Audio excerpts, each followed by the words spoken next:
Je me trouve là où tout a commencé. À cet endroit même, le Castro Lupario, vivait la reine Lupa, celle à qui les disciples de Saint Jacques se sont adressés pour lui demander où ils pouvaient enterrer le corps de l'apôtre.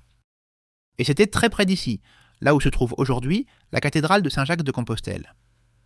Le site, inaccessible pendant des années, a été nettoyé pour que vous puissiez venir le visiter aujourd'hui.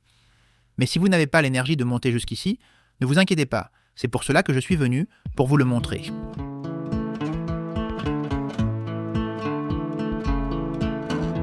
Le Castro se situe sur une colline au bord de ce qui est aujourd'hui le chemin portugais et à environ 15 km de Compostelle.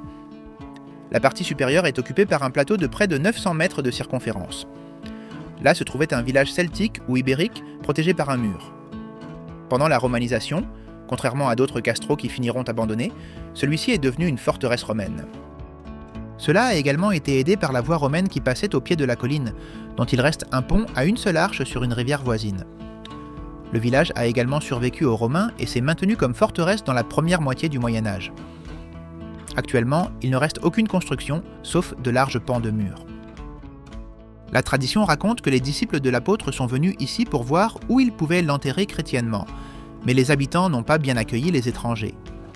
D'abord, ils ont été enfermés en prison, d'où ils se sont échappés miraculeusement, puis ils ont dû combattre un dragon et des taureaux sauvages. Les disciples ont pu tout accomplir grâce au signe de la croix, et les taureaux, devenus des bœufs dociles, ont porté le corps de l'apôtre jusqu'au mont Libredone, où ils se sont arrêtés et ont enterré Santiago. Après la découverte du tombeau, des siècles plus tard, une église fut construite sur le lieu de la sépulture, ainsi qu'un village qui finit par grandir pour devenir l'actuelle cathédrale et sa ville, Saint-Jacques de Compostelle. Ceci est le croisement du chemin portugais, où vous devez décider si vous vous rapprochez du Castro Lupario avant d'arriver à Saint-Jacques de Compostelle. C'est 5 km aller-retour et vous aurez visité l'un des lieux les plus importants de la tradition jacobéenne, Buen Camino.